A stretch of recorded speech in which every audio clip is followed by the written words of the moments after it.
नमस्कार दोस्तों, state exam में मैं मुकेश कुमार आप सभी दोस्तों का स्वागत करता हूं। चलिए दोस्त, जीव विज्ञान की कुछ महत्वपूर्ण क्वेश्चन की सीरीज जो चल रही है आज भी वही देखा जाएगा। अगला पड़ाव पे हैं हम लोग। 8वां सीरीज है आज, ठीक है।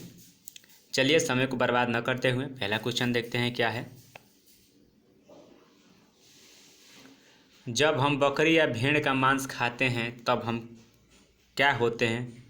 देखिए, हम आपको कल भी समझाए थे कि ये द्वितीयक उपभोक्ता होता है, ठीक है। अगर बकरी घास को खा रही है तो प्राथमिक उपभोक्ता होगी, जिसको हम खाएंगे वो द्वितीयक हो गया। हमको जो खाएगा तृतीयक में आएगा।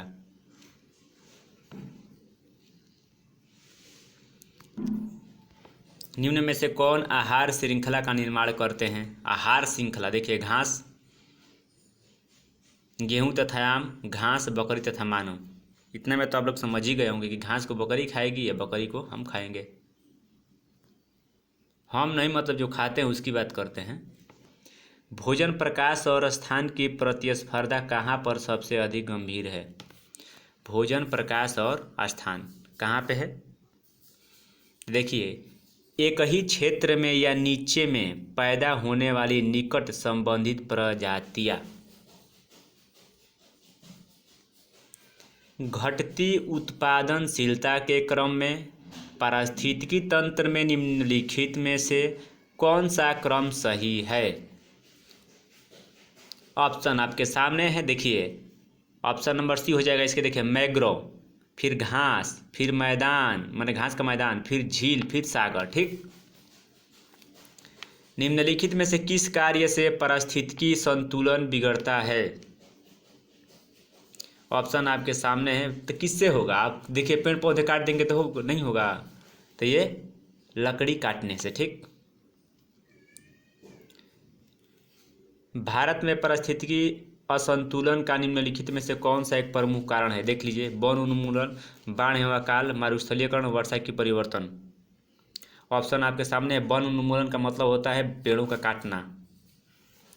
ऐसा वृक्ष जो ग्रीन गोल्ड के नाम से लोकप्रिय हैं लेकिन जो पारिस्थितिकी की दृष्टि से अनर्थकारी हैं, कौन सा है। देख लीजिए, आपके सामने है यूकलिप्टस। पता है कि सबसे बड़ा है पौधा ये, लेकिन देखिएगा ये आवृत बीज का है। एक आवृत बीज होता है, एक अनावृत बीज होता है, याद रखिएगा। निम्नलिखित वृक्षों में कौन पारिस्थितिकी मित्र नहीं है। देख लीजिए कौन नहीं है। अभी ऊपर आप लोग को मैं बता चुका हूँ, यूकलिप्टस।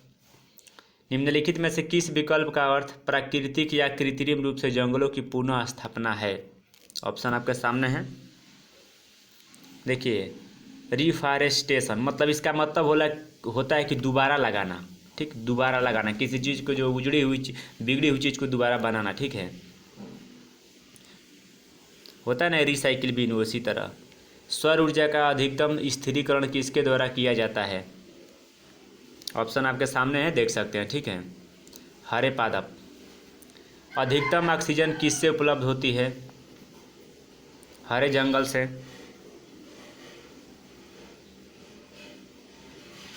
घास के मैदान से, रेगिस्तान से, पादप प्लवक पुंज से। तो ऑप्शन नंबर ए हो जाएगा, याद रखिएगा, ठीक है। वातावरण में ऑक्सीजन की मात्रा अपेक्षाकृत नियत रहती है क्योंकि यह किसके द्वारा छोड़ी जाती है। ऑप्शन आपके सामने है, थोड़ा ऊपर ले लेते हैं। पौधा, ठीक। निम्न में से कौन सा किसी पारिस्थितिकी तंत्र में एक दिशीय प्रवाह दर्शाता है। ऑप्शन आपके सामने है। जो भी होता है ऊर्जा का ही प्रवाह होता है। निम्नलिखित में से कौन सा कथन सही है। हम डायरेक्ट आंसर बताएंगे, ऑप्शन आप लोग पढ़ लीजिए, पढ़ना है तो। जैवमंडलीय पारिस्थितिकी तंत्र में ऊर्जा का प्रवाह एक दिशीय होता है। ऑप्शन ऊपर भी देख चुके हैं इस सवाल का। निम्नलिखित ऊर्जा स्रोतों में से कौन सा पर्यावरण को स्वच्छ रखने के लिए सर्वोत्तम है। वन उत्पादन, सौर सेल, नाभिकीय विखंडन, पेट्रोलियम उत्पादन। ऑप्शन आपके सामने है। एड डाटा बुक का प्रकाशन किसके द्वारा किया जाता है। ऑप्शन आपके सामने है। IUCN के द्वारा किया जाता है, ये बात आपको याद रखना है, ठीक है।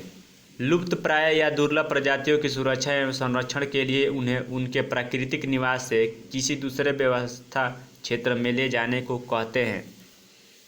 ऑप्शन आपके सामने है। ex-situ संरक्षण, ex-situ संरक्षण। देखिए NTPC का एग्ज़ाम भी होने वाला है, टेंडर पास हो चुका है, ठीक है। इसका टेंडर पास हो चुका है, इसमें हड़बड़ाने की बात नहीं है, ठीक है। किसी ना किसी तरह हमको लगता है कि अक्टूबर नवंबर तक एग्ज़ाम ले ही लेगा ये लोग, नहीं तो कुछ ना कुछ तो जब टेंडर पास हो ही गया है तो कंपनी के ऊपर है, देखिए कंपनी कब करवाएगी, लेकिन करवाएगी। निम्नलिखित में से क्या भारत में बाघों की आबादी के लिए खतरा नहीं है? अब देख लीजिए क्या खतरा नहीं है। क्या वन्य जीव गलियारे का संयोजन करेंगे तो बाघों के लिए खतरा हो कि और अच्छा वो संदेश है। जैव मंडल आरक्षित क्षेत्र का सबसे सही विवरण है। वनों की कटाई से प्रभावित स्थल, बायोगैस उत्पादक स्थल, सतत विकास के अध्ययन स्थल, खनिजों की कमी वाले भंडार। देखिए सतत विकास के अध्ययन स्थल, जो विकास होगा उसी। बायोलॉजिकल हॉटस्पॉट की मुख्य विशेषता निम्नलिखित है। ऑप्शन आपके सामने चारों तब तक देखिए, कैंसर आप लोग दे सकते हैं। कुछ प्रजातियों की फिलहाल विलुप्तता की स्थिति, प्रजातियां संकटग्रस्त प्रजातियां के IUCN द्वारा किए गए वर्गीकरण में शामिल नहीं है। कौन सा ऐसा प्रजाति है जो लुप्त नहीं है, ठीक।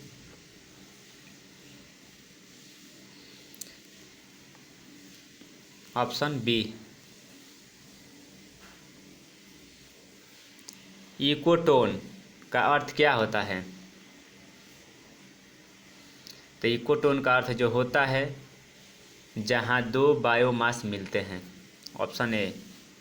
विश्व पर्यावरण दिवस किस दिन को मनाया जाता है? इसको तो हम नहीं बताएंगे, सब लोग जानते हैं। प्रथम विश्व पर्यावरण दिवस किस वर्ष मनाया गया है? उसका आंसर आप लोग खुद दीजिएगा। प्रथम विश्व पर्यावरण दिवस किस वर्ष मनाया गया था? इसका हम आंसर आपको देंगे। सबसे पहले 1973 में मनाया गया था विश्व पर्यावरण दिवस, ठीक है। संयुक्त राष्ट्र पर्यावरण कार्यक्रम UNEP का मुख्यालय कहाँ है? ऑप्शन आपके सामने है। Nairobi, Kenya. राष्ट्रीय पर्यावरणीय इंजीनियरिंग अनुसंधान संस्थान कहाँ स्थित है? ऑप्शन खुद बता सकते हैं आप लोग। नागपुर में है राष्ट्रीय पर्यावरणीय इंजीनियर अनुसंधान संस्थान। चलिए दोस्त, वीडियो को देखने के लिए धन्यवाद। सिर्फ आज के लिए इतना ही है, लेकिन इतना बहुत है, एक बार आप लोग खुद इसको दोहरा लीजिएगा। चलिए दोस्त, वीडियो को देखने के लिए धन्यवाद आप सभी दोस्तों का।